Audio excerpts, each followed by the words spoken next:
Hello dear students, સ્વાગત છે ફરીથી એકવાર તમારું ફિઝિક્સના આપણા ઓનલાઈન લેક્ચરની અંદર. આપણે ચેપ્ટર નંબર 9 ની અંદર આજે આપણો આ 16મો લેક્ચર છે. આપણે આપણા પાછલા લેક્ચરની અંદર ટોટલ ઇન્ટરનલ રિફ્લેક્શન એટલે કે પૂર્ણ આંતરિક પરાવર્તન ઉપરથી આપણી ટેક્સ્ટ બુક ની અંદર આપેલા અમુક દાખલાઓ જોયેલા હતા. હવે આપણે આપણા ચેપ્ટર 9 ને આગળ વધારીએ છીએ.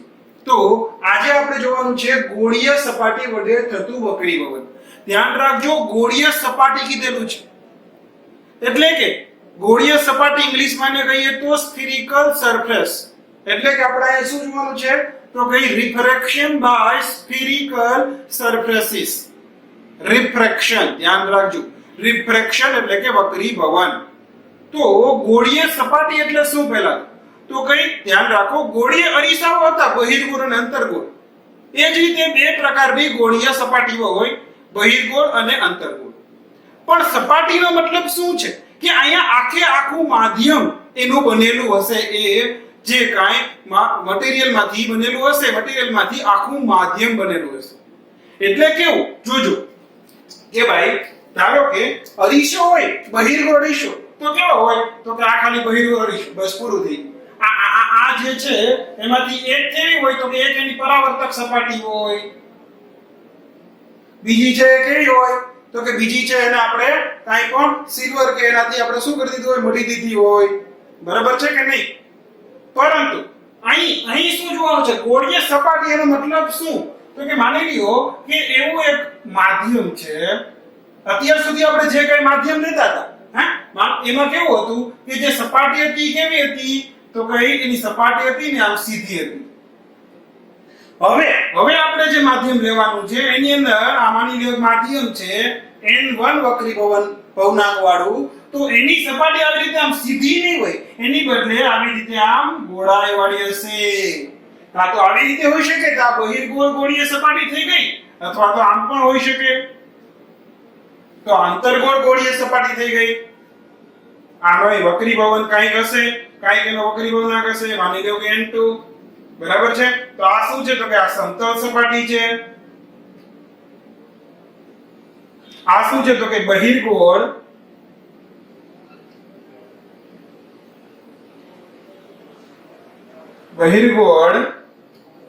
ગોળીય સપાટી છે. આ શું છે તો કે અંતર્ગોળ ગોળીય સપાટી છે. તો હવે આપણે જે વક્રીભવન જોવાનું છે એ આવી ગોળીય સપાટીઓ માટે જોવાનું છે. બરાબર છે? તો એક આ ધ્યાન રાખો. ને આ શું છે તો કે આ બહિર્ગોળ અરીસો છે, અને આમ હોય તો આ અંતર્ગોળ અરીસો છે. જરાક આટલી વસ્તુ જરાક ધ્યાનમાં લઈ લ્યો, તમારી બુકની અંદર લખી લ્યો તો આપણને ખબર પડે. બરાબર છે? પછી આપણે આગળ વધીએ. અહીંયા એક માધ્યમ હશે, માની લ્યો કે n જે હોય. બરાબર છે? જલ્દી ફટાફટથી દોરી લ્યો. ચાલો, તો હવે આપણે ગોળીય સપાટીઓ વડે થતું વક્રીભવન ચાલુ કરીએ. તો એના માટે સીધી વાત છે, સૌથી પહેલા આપણે ગોળીય સપાટી લેવી પડશે. તો ધારી લઈએ આપણે ગોળીય સપાટી.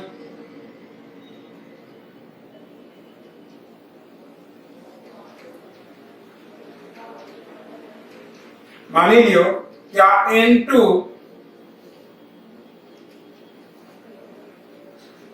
આનો વક્રીભવનાંક છે n2 છે. એટલે આખું એક વિચારો તમે, આ શું છે એક આખું એવું એક એમ જ વિચારો કે એક માધ્યમ છે, ખાલી એની સપાટી કેવી છે આમ બહિર્ગોળ. બરાબર છે? એટલે આપણે શું ધારી લીધું તો કે n2 વક્રીભવનાંક વાળી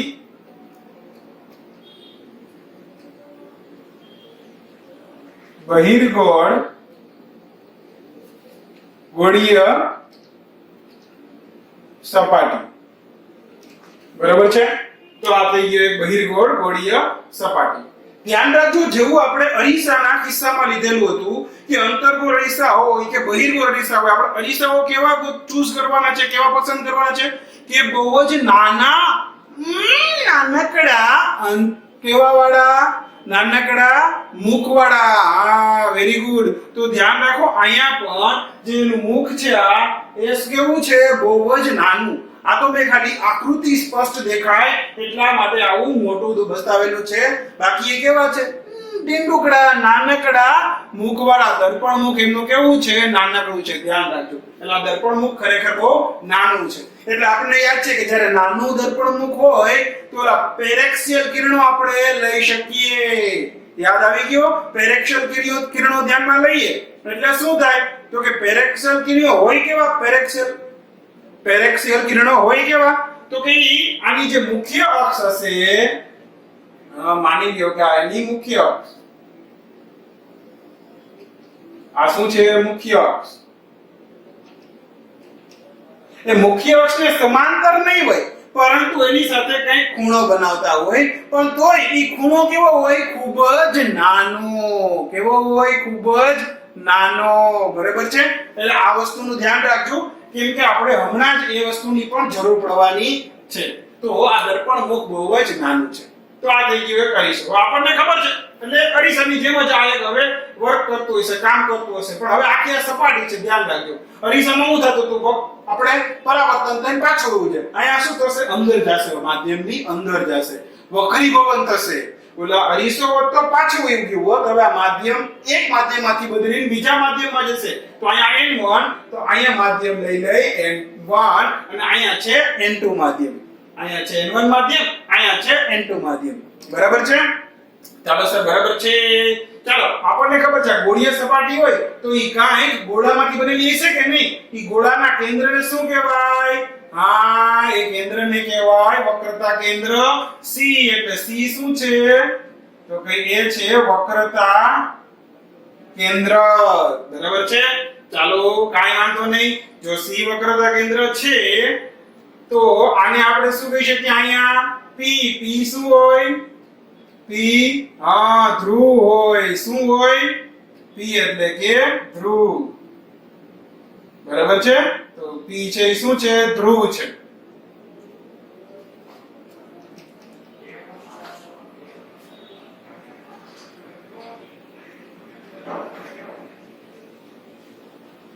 હાલો, ધ્રુવ. બરાબર છે? હવે જોજો, હવે એક કિરણ લઈએ. માની લ્યો કે અહીંયા પદાર્થ એક પડેલો છે. O પાસે શું છે? તો કે O પાસે વસ્તુ છે. વસ્તુ ક્યાં છે? તો કે O પાસે છે.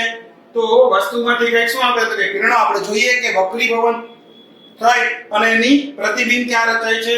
તો O માંથી શું આવશે? તો કે O માંથી કિરણો આવે સર. ચાલો, એક કિરણ લઈ લે. આમ સીધું ગયું. હાલો, ધારો કે આ સીધું આવ્યું. જો આ સીધું આવે તો આ બિંદુએ લંબ કયો થાય? આ જ દિશામાં. તો જે દિશામાં આવે એ જ દિશામાં જશે ને વક્રીભવન પામી, અને એ જ દિશામાં સીધું આવેલું હશે તો આમ સીધું આવેલું હશે. હાલો, આયલું ગયું આમ સીધે સીધું. કાઈ વાંધો નહીં, ગયું. પરંતુ સર પ્રતિબિંબ બનાવવા તો બે કિરણો જોઈએ ને. તો એક કિરણ લીધું, હવે બીજું કિરણ લઈએ. હાલો કિરણ, આવી જાવ. આવ્યું બીજું કિરણ. અહીંયા આવી ગયું બીજું કિરણ. વક્રીભવન થાય છે, એક માધ્યમમાંથી બીજા માધ્યમમાં જાય છે. તો આ બિંદુએ આપણે એક લંબ દોરીએ. આપણને ખબર છે લંબ ક્યાંથી પસાર થાય? અરીસા માટે હતું એવું જ. કોઈ પણ બિંદુએ લંબ દોરીએ તો એ વક્રતા કેન્દ્રમાંથી પસાર થાય. યાદ છે ને? તો આ લંબ એ ક્યાંથી પસાર થતો હશે? તો કે એ પસાર થતો હશે આપણા વક્રતા કેન્દ્ર C માંથી. આ શું છે? આ છે આપણો ભાઈ લંબભાઈ.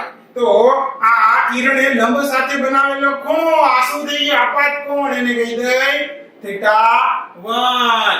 અચ્છા, બીજી એક વસ્તુ અહીંયા n1 n2 છે. એટલે કે આ સપાટીનો વક્રીભવનાંક આપણે વધારે ધારેલો છે.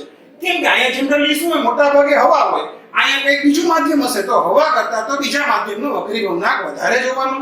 એટલા માટે આપણે ઉધારીએ છીએ. કાંઈ વાંધો નહીં. એવું ન હોય તો કઈ વાંધો આવશે નહીં. થઈ જશે. ચાલો, તો હવે શું થશે? તો કઈ ઘટ આપણે પાતળામાંથી ઘટ માધ્યમમાં જાય છે કિરણ. પાતળામાંથી ઘટમાં. તો શું થશે? પાતળામાંથી ઘટમાં લંબ તરફ. એટલે જાવું જોઈતું તું કઈ કામ પણ એમ જાશે નહીં, એની બદલે વયું કેમ જાશે? કાંઈક આમ વયું જાશે. તો માની લ્યો કે આ કિરણ કાંઈક આમ ગયું.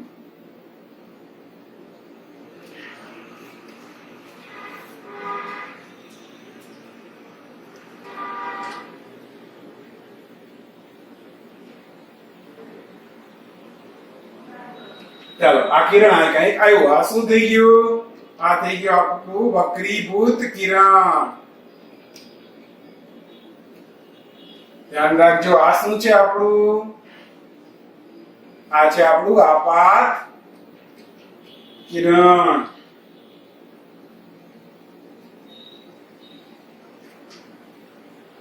અહીંયા નામ આપી દઈએ. અહીંયા પ્રતિબિંબ રચાણું, કેમ કે આ બંને જે કિરણ છે અહીંયા તો ભેગા થયા, તો ઓનું પ્રતિબિંબ અહીંયા રચાણું, એને કહી દઈએ આઈ.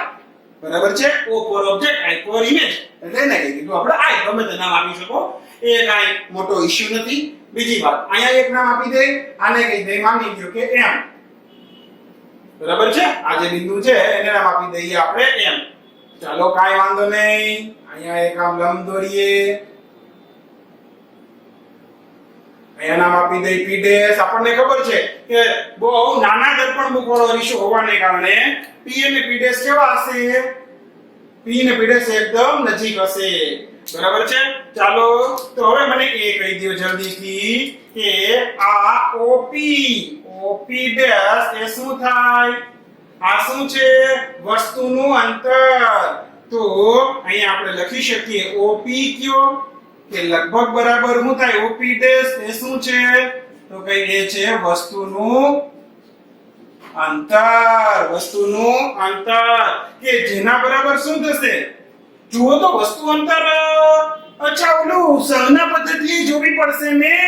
હા, આપાત કિરણની દિશાના અંતરો ધન લેવાના, આપાત કિરણની વિરુદ્ધ દિશાના અંતરો ઋણ લેવાના. આયુ વિરુદ્ધ દિશાનો છે. આપાત કિરણની દિશા કઈ છે? આ આ વિરુદ્ધ છે તો -u. પછી તો કે આ P થી આ જે C છે એની વચ્ચેનું અંતર એને શું કહેવાય? તો કે ધ્રુવ અને કે વક્રતા કેન્દ્ર વચ્ચેનું અંતર, વક્રતા ત્રિજ્યા. એટલે કે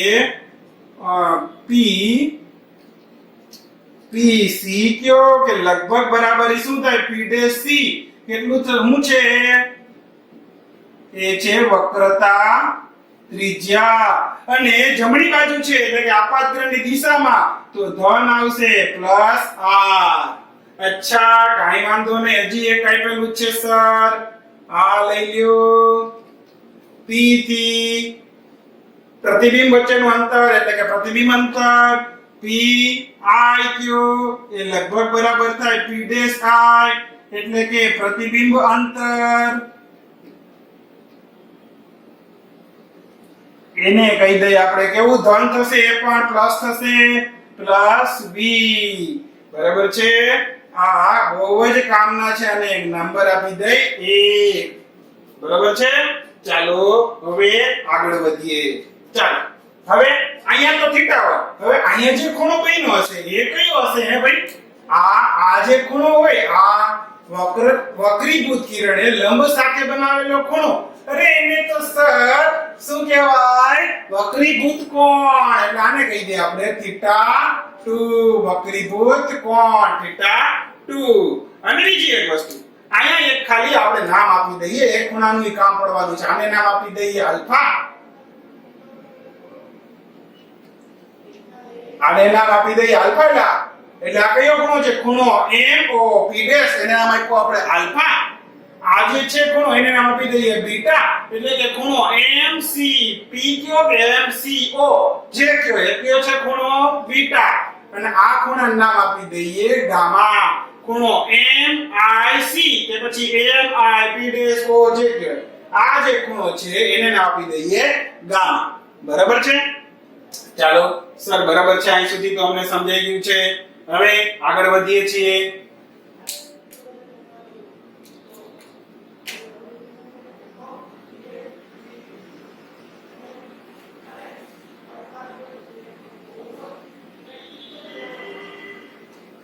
ચલો સૌથી પહેલા જુઓ તો અહીંયા આપણને એક ત્રિકોણ દેખાય છે, મસ્તીનો મોટો ત્રિકોણ ઓ એમ, એના લંબને થોડો ઘાટો કરી દઉં, સી, ત્રિકોણ ઓ એમ સી, આ ત્રિકોણ આ જે ત્રિકોણ છે અહીંયા દોરી લઉં હું, જો નાનકડો તમને આમ દોરીને દેખાડું તો વધારે આઈડિયા આવશે. અહીંયા શું છે ઓ, અહીંયા સી,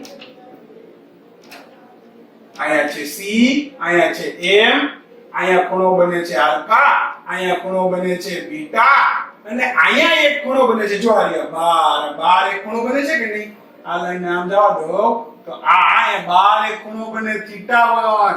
તો એમ કહી શકો આ θ1 છે એ આ જે ત્રિકોણ છે એના માટે બહિષ્કોણ છે કે નહીં, અને આપણને ખબર છે કે બહિષ્કોણ એ હંમેશા ત્રિકોણનો કોઈ પણ એક બહિષ્કોણ એના એ સિવાયના સામેના બે ઓપોઝિટ બે જે ખૂણાઓ હોય એના સરવાળા જેટલો હોય. એટલે કે અહીંયા ત્રિકોણ OMC માટે θ1 એ બહિષ્કોણ છે. તો બહિષ્કોણ હોય તો શું કહી શકીએ, તો આપણે એમ લખી શકીએ કે θ1 બરાબર આ સામેની બાજુ એ જે θ છે એના સામેના બે ખૂણાઓ કે છે, તો એક આલ્ફા અને એક બીટા, તો એ બેના સરવાળા જેટલો થાય આલ્ફા પ્લસ બીટા. સમીકરણ કહી દઈએ અને 2. ચાલો એ જ રીતે બીજો એક ત્રિકોણ જો આ એક નાના કોઠીનું ત્રિકોણ CMI,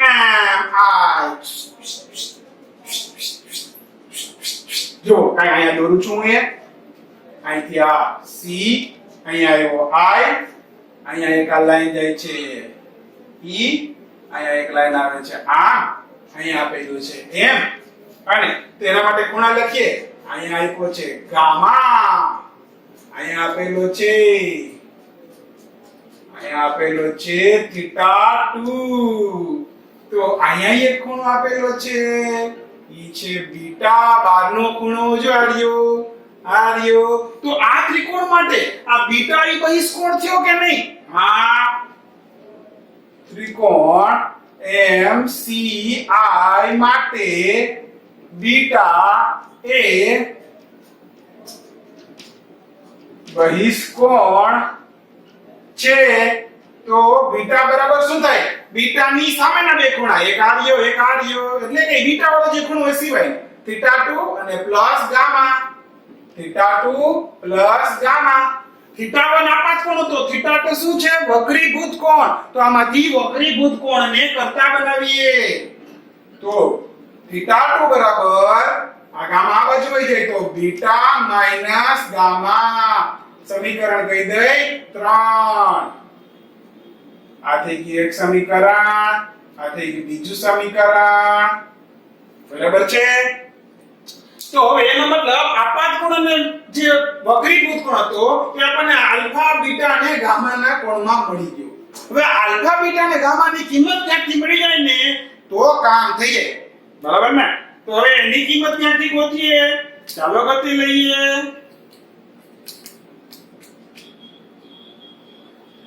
ચાલો તો કે જો આલ્ફા આ રાઈટ એંગલ આ ટ્રાયેંગલ કહી શકો, કાટકોણ ત્રિકોણ OMP ડેશ એના માટે આલ્ફા છે, MP ડેશ બીટ C એના માટે બીટા છે, અને MP ડેશ I એના માટે ગામા છે. તો આ ત્રણ ત્રિકોણ લઈ લ્યો એટલે તમને ખબર પડી જશે.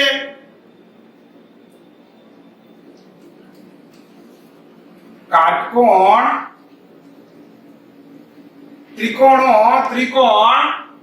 ત્રિકોણ લઈએ. પેલો કયો MP ડેશ O,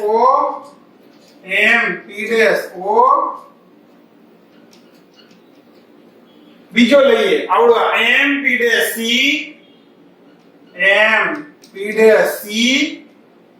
તથા ત્રીજો લઈએ MP ડેશ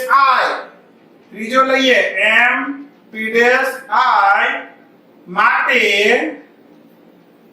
માટે આપણે એમ કહી શકીએ tan આલ્ફા, tan એટલે સામેની બાજુ છેદમાં પાછળની બાજુ સાપા, તો આ ત્રિકોણ માટે સામેની બાજુ એટલે MP ડેશ, પાસેની બાજુ એટલે OP ડેશ, MP ડેશ છેદમાં OP ડેશ. બરાબર કે નહીં? બરાબર છે. ચાલો કાંઈ વાંધો નહીં. હવે એ જ રીતે tan બીટા બરાબર બીટા આ ત્રિકોણ MP dash C, MP dash C સામેની બાજુ MP ડેશ છેદમાં પાસેની બાજુ P dash C, MP dash છેદમાં P ડેશ C. અને એ જ રીતે tan ગામા બરાબર tan ગામા શું થાય? તો કે tan ગામા બરાબર લખી શકીએ આ ત્રિકોણ MP ડેશ I શું થાય? તો કે એના માટે થાય સામેની બાજુ MP ડેશ એના છેદમાં પાસેની બાજુ એટલે કે P ડેશ I. બરાબર છે કે નહીં? ચાલો કાંઈ વાંધો નહીં. હવે જોજો મેં હમણાં જ કીધું θ1 અને θ2 બહુ નાના હશે. કેમ? તો કે આ બધા પેરેક્સિયલ કિરણો છે તો આ લંબ સાથે બહુ નાના ખૂણાઓ બનાવતા હશે. પેરેક્સિયલ કિરણો કેમ કે નાના દર્પણ મુખવાળી સપાટીઓ લીધેલી છે તો આ જે θ1 θ2 એ બહુ નાના હશે. જો θ1 θ2 નાના હોય તો θ1 બરાબર તો α + β બે ખૂણાનો સરવાળો છે અને આ તો બે ખૂણાઓની બાદબાકી છે તો સીધી વાત છે આલ્ફા બીટા ની જેમ હા એ તો સાવ નાના હશે. અહીં ખૂણાઓ આલ્ફા બીટા અને ગામા ખૂબ જ નાના હોવાથી tan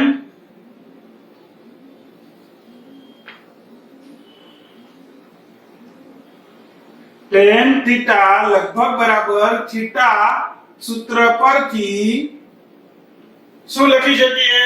tan થીટા લગભગ બરાબર શું થાય? થીટા. તો આ સૂત્ર પરથી આપણે શું કહી શકીએ? આલ્ફા બરાબર m p ડેશ એના છેદમાં o p ડેશ એ જ રીતે બીટા બરાબર np ડેશ ના છેદમાં p ડેશ c. બીટા બરાબર mp ડેશ ના છેદમાં p ડેશ c અને ગામા બરાબર mp ડેશ ના છેદમાં p dash i. mp dash ના છેદમાં p ડેશ i. હવે આ p dash p dash c અને p ડેશ i આ તો કઈ જાણીતા છે. Arya op dash p dash c p dash i મૂકી દો કિંમત. આ કિંમત એકની કિંમત આમાં મૂકી દો. mp ડેશ m નામ છેદમાં op ડેશ એટલે કે -u.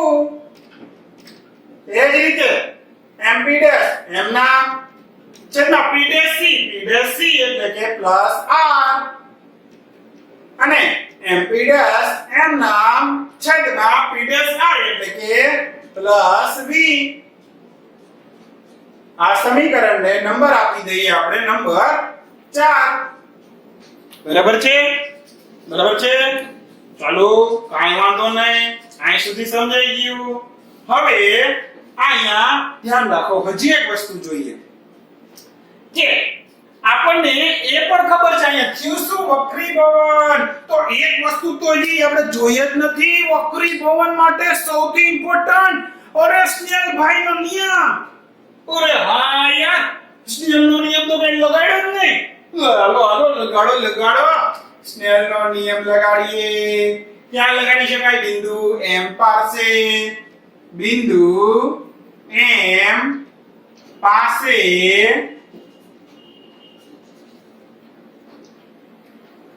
સ્નેલનો નિયમ લગાડતા. अच्छा एक काम करिए चलो થોડું લખી લ્યો પહેલા આટલું કેમ કે થોડું ઇરેઝ કરી નાખું પછી આપણે આગળ વધીએ. પહેલા આટલું થોડું લખી લ્યો અહીંથી મિત્રો જલ્દીથી લખી લ્યો. હા ચાલો તો આ બિંદુ પાસે આપણે સ્નેલભાઈનો નિયમ લગાડીએ. તો સ્નેલભાઈએ શું કીધું છે? તો કે પહેલું માધ્યમ n1 એની અંદરનો ખૂણો કયો છે? θ1. તો n1 sin θ1 બરાબર બીજું માધ્યમ શું છે? તો કે n2. તો કે n2 એની અંદર ખૂણો કયો છે? તો કે વક્રીભૂત કોણ એટલે કે θ2 sin θ2. ધ્યાન રાખો આલ્ફા બીટા કેમાં નો લેવાના હોય યાદ છે ને? સ્નેલના નિયમમાં તો આપાત કોણને વક્રીભૂત કોણ લેવાનું. તો આપાત કોણ ભાઈ છે θ1 અને વક્રીભૂત બેન છે આપણી θ2. ભાઈ બેન નથી પણ આ તો જેવું છે θ1 θ2 બરાબર છે. તો n1 sin θ1 n2 sin θ2. અરે θ1 કિરણો તો ખૂબ જ નાના હતા કે નહીં? પેલા પેરેક્સિયલ કિરણોને કારણે નાના દર્પણ મુખને કારણે હા તો કે અહીં θ1 તથા θ2 ખૂબ જ નાના કિંડુકડા હોવાથી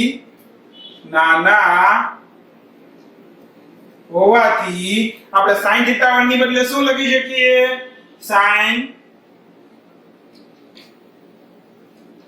θ ની જગ્યાએ ખાલી લખી શકીએ થીટા. તો એ જ રીતે n1 θ1 બરાબર n2 θ2. હવે આ θ1 θ2 ની કિંમત આ રહી આપણે સમીકરણ 2 અને 3 પરથી મૂકી દઈએ. સમીકરણ 2 અને 3 ની કિંમત મૂકતા શું થઈ જશે? n1 θ1 એટલે શું છે? આલ્ફા પ્લસ બીટા બરાબર n2 θ2 એટલે શું છે? બીટા માઈનસ ગામા બરાબર છે કે નહીં? બરાબર છે સર, કાંઈ જ વાંધો નથી. ચાલો બરાબર છે. તો આલ્ફા બીટા અને એની કિંમત આ રહી મૂકી દો સમીકરણ. પછી અહીંયા જ લખું છું સમીકરણ 4 પરથી કિંમત મૂકતા શું થઈ જશે? તો કે n1 એમ નામ કૌંસમાં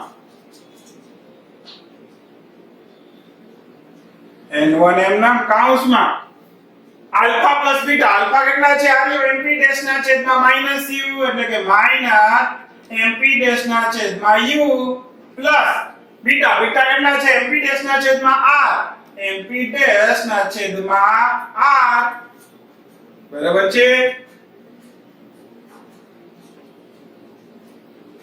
ચાલો બરાબર n2 એમ નામ કૌંસમાં બીટા માઈનસ ગામા. બીટા કેટલા છે? આર્યો mp ડેશ ના છેદમાં r માઈનસ ગામા. તો માઈનસ ગામા કેટલા છે? mp ડેશ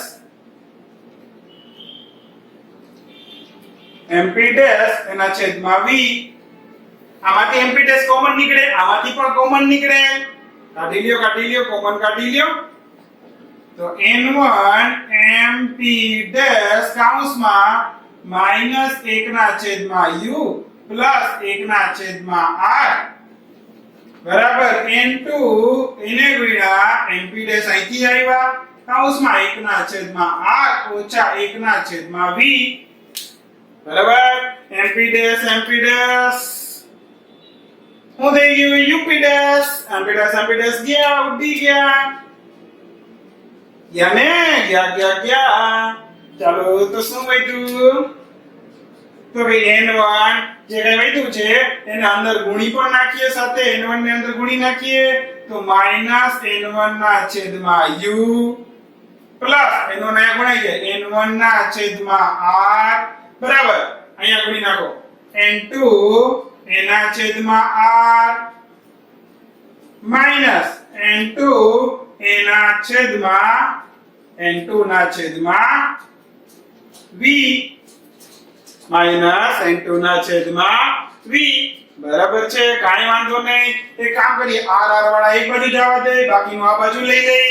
તો આ પદને આ બાજુ લઈ લઈ. માઈનસ છે આ બાજુ આવશે તો પ્લસ થઈ જશે. n2 ના છેદમાં v પ્લસ આ બાજુ શું વધ્યું તો કે આ તો એમનેમ રાખો માઈનસ n1 ના છેદમાં u બરાબર બરાબર અહીંયા શું થઈ ગયું n2 ના છેદમાં r હતા જ આ પદ આ બાજુ આવી ગયું પ્લસ હતું માઈનસ થઈ ગયું માઈનસ n1 ના છેદમાં r શું કર્યું છે આ પદને અહીંયા લઈ ગયા છીએ અને આ જે પદ હતું આ પદ એને ક્યાં લઈ ગયા છીએ અહીંયા લઈ ગયા છીએ બરાબર છે ઓકે ચાલો તો હજી થોડુંક એવું સાદુરૂપ આપવાનું છે એક કામ કરીએ પર જ આપી દઉં છું હવે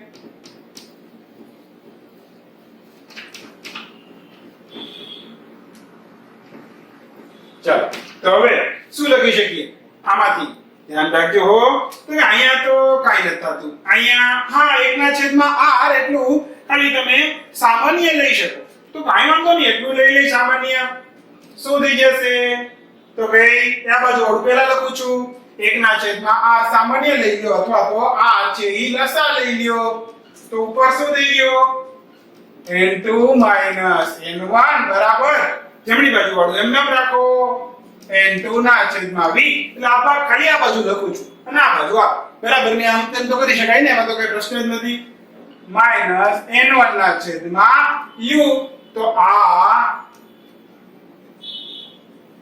થઈ ગયું સૂત્ર ગોળીય સપાટી માટે જે વક્રીભવન થાય છે એનું સૂત્ર થઈ ગયું શું છે આ સમીકરણનું નામ આ સમીકરણ ગોળીય સપાટી વડે થતા વક્રીભવનનું સૂત્ર દર્શાવે છે ધ્યાન રાખજો આ સમીકરણ ભલે આપણે બહિર્ગોળ ગોળીય સપાટીને ધ્યાનમાં રાખીને બનાવ્યું છે પરંતુ આ સમીકરણ અંતર્ગોળ સપાટી માટે પણ એટલું જ સાચું છે એટલે કોઈ પણ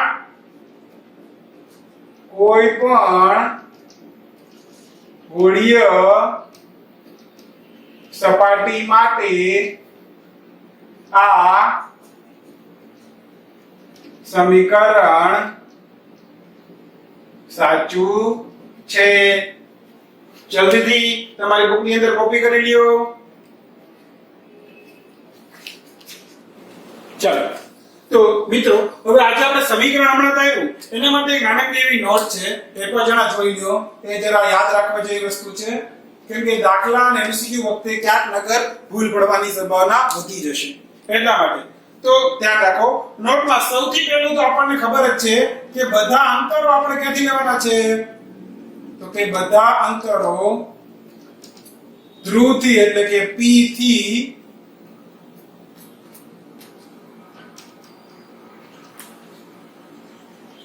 ધ્રુવ એટલે કે P થી માપવા બરાબર છે બીજું સંજ્ઞા પદ્ધતિ ક્યારે ભૂલવાની નથી સંજ્ઞા પદ્ધતિ એ તો એ જ રહેશે સંજ્ઞા પદ્ધતિ જ રહેશે ધ્યાનમાં રાખવી સંજ્ઞા પદ્ધતિ જ છે અપગ્રહની દિશામાં દાણ એની વિરુદ્ધ દિશામાં ઋણ મુખ્ય અક્ષની ઉપર દાણ નીચે ઋણ એ જ છે પણ ભૂલવાની નહીં એ ધ્યાનમાં રાખવાની બરાબર છે ત્રીજું n1 અને n2 વિશે સ્પષ્ટીકરણ કે n1 શું છે એવું યાદ નહીં રાખતા કે n1 એટલે પાતળું માધ્યમ n2 એટલે ઘટ માધ્યમ નહીં તો કે યાદ કેમ રાખવાનું સર તો કે n1 એટલે એવું માધ્યમ જેમાંથી કિરણ આવી રહ્યું છે પ્રકાશનું કિરણ જેમાંથી આવી રહ્યું છે ધ્યાન રાખો રીસા આપણે અહીંયા જે આકૃતિ દોરી હતી એમાં કેવું હતું અહીંયા વસ્તુ હતી તો વસ્તુમાંથી કિરણ આમ આવતું હતું તો n1 આ હતું અહીંયા કિરણ જાતું હતું તો આ n2 આ હતું એટલે ધ્યાન રાખો કે n1 એટલે શું તો કઈ પ્રકાશનું કિરણ જે માધ્યમમાંથી આવી રહ્યું છે એ માધ્યમ અને n2 એટલે શું n2 એટલે તો તો કે પ્રકાશનું કિરણ જે માધ્યમમાં વક્રીભવન પામીને જે માધ્યમમાં જાય છે માધ્યમમાં જઈ રહ્યું છે એ માધ્યમ એ થઈ ગયો N2 બરાબર છે એટલે એટલું એક આ જે એક નોટ છે એ ખાસ ધ્યાન રાખવી બરાબર છે તો આ નોટ પણ આપણે તમારી બુક ની અંદર લખી લ્યો ધ્યાનમાં લઈએ ચલો તો સ્ટુડન્ટ હવે આપણી બુક ની અંદર આપણે આ જે ગોળીય સપાટી વડે વક્રીભવન જોયું એની પરથી એક ઉદાહરણ આપેલું છે તો સાથે સાથે એ પણ જોઈ લઈએ ઉદાહરણ નંબર 9.6 ઉદાહરણ નંબર 9.6 તો પ્રશ્ન જો શું કહે છે પ્રશ્ન તો ભાઈ હવામાં રાખેલા એક બિંદુવત ઉદ્ગમમાંથી પ્રકાશ એક કાચની ગોળીય સપાટી એનો વક્રીભવનાંક આપેલો છે જે કાચ છે એની ગોળીય સપાટીનો વક્રીભવનાંક આપેલો છે 1.5 હવામાંથી જાય છે N2 થશે કે આની અંદર જાય છે એટલે N2 1.5 આપેલો છે વક્ર ત્રિજ્યા આપેલી છે આપણને R કેટલી આપેલી છે 20 સેન્ટીમીટર આપેલી છે અચ્છા હવામાંથી જાય છે તો N1 કેટલા થઈ ગયા 1 થઈ ગયા હવામાંથી જાય છે એટલે પ્રકાશ ક્યાંથી જાય છે હવામાંથી તો N1 એટલે કયું જ્યાંથી પ્રકાશ જતો હોય એ હવામાંથી એટલે 1 ક્યાં જાય છે તો કે કાચની સપાટીમાં તો N2 એટલે 1.5 વક્ર ત્રિજ્યા 20 સેન્ટીમીટર પર આપાત થાય છે આ ગોળીય સપાટીથી પ્રકાશ નું ઉદ્ગમ 100 સેન્ટીમીટર દૂર છે એટલે આ માની લે કોઈ પણ ગોળીય સપાટી હોય તો પ્રકાશનું ઉદ્ગમ એનાથી એમ કે છે 100 સેન્ટીમીટર દૂર છે તો આ શું થઈ ગયું આપણું વસ્તુ અંતર u થઈ ગયું તો u કેવા આવે આ બાજુ હોય તો માઈનસ થશે ને ઋણ -100 સેન્ટીમીટર બરાબર છે ચાલો હવે શું કહે છે ગોળીય સપાટીથી પ્રકાશ 100 સેન્ટીમીટર દૂર છે પ્રતિબિંબ કયા સ્થાને રચાશે એટલે આપણને એને ગોતવાનું કીધું છે v પ્રતિબિંબ અંતર v કેટલો હશે તો એકદમ સહેલું છે આ તો આપણું જે સૂત્ર છે એ લગાડવાનું છે ગોળીય સપાટી વડે થતું વક્રીભવન શું હતું સૂત્ર N2 N1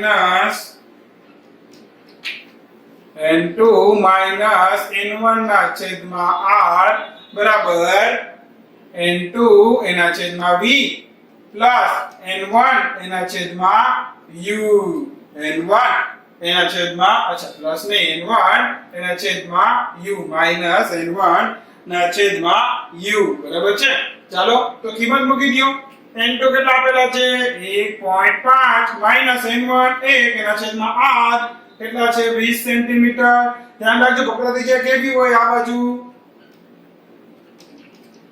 એટલે પ્લસ હશે એટલે ધન હશે બરાબર છે ચાલો 20 બરાબર N2 કેટલા આપ્યા છે ફરી પાછા 1.5 એના છેદમાં V કેટલો આપેલો છે સહી તો ગોતવાનો છે માઈનસ N1 1 એના છેદમાં U કેટલો આપેલો છે -100 કેમ કે નેગેટિવ ઋણ હશે એટલે -100 માઈનસ માઈનસ થઈ જશે પ્લસ 1.5 માઈનસ 1 એટલે કે 0.5 એના છેદમાં 20 બરાબર 1.5 એના છેદમાં 20 માઈનસ માઈનસ પ્લસ 1 ના છેદમાં 100 હવે આપણે v જોઈએ છે તો એને કરતા બનાવવાનો છે તો બનાવીએ એને કરતા તો આ બાજુ આ આખો ભાગ આમ લઈ લઈએ 0.5 એના છેદમાં 20 ઓછા 1 ના છેદમાં 100 બરાબર 1.5 એના છેદમાં v ચાલો સાદુરૂપ આપીએ જલ્દીથી સાદુરૂપ આપીએ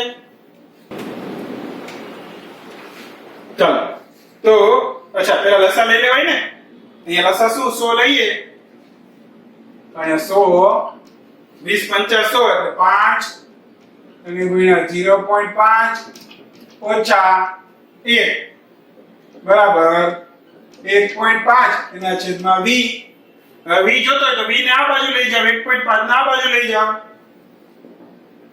ચાલો તો v આ બાજુ લઈ જાય બાકી ઓલી બાજુ લઈ જાય તો v બરાબર 1.5 એમ ના એને ગુણ્યા અહીંથી આવ્યા 100 એના ભાગ્યા 5 એને ગુણ્યા 0.5 ઓછા 1 પેલા આનું સાદુરૂપ આપીએ છેદનું 5 એને ગુણ્યા 0.5 એટલે જવાબ આવે 2.5 એટલે 1.5 એને ગુણ્યા 100 છેદમાં 2.5 ઓછા 1 એટલે કે 1.5 ગુણ્યા 100 છેદમાં 2.5 માંથી 1 જાય તો 1.5 1.5 ઉડી ગયા શું વધ્યું 100 જવાબ આવી ગયો 100 v બરાબર 100 સેન્ટીમીટર કેલ્ક્યુલેટર ની કઈ જરૂર જ નથી સર કોઈ જ જરૂર નથી એમનો જવાબ આવી જાય છે આ એનો મતલબ પ્રતિબિંબ પ્રકાશનું જે કિરણ આવે છે ઉદ્ગમ છે એનાથી બીજી બાજુએ વક્ર સપાટીથી ગોળીય સપાટીથી 100 સેન્ટીમીટર દૂર હશે પ્રતિબિંબ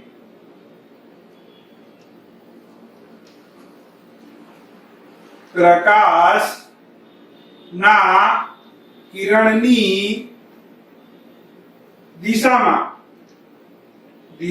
રહેશે પ્રકાશનું કિરણ આમ તો એની દિશામાં પરંતુ ગોળીય સપાટીથી 100 સેન્ટીમીટર દૂર હશે બરાબર છે જલ્દીથી આ તમારી બુકની અંદર લખી લ્યો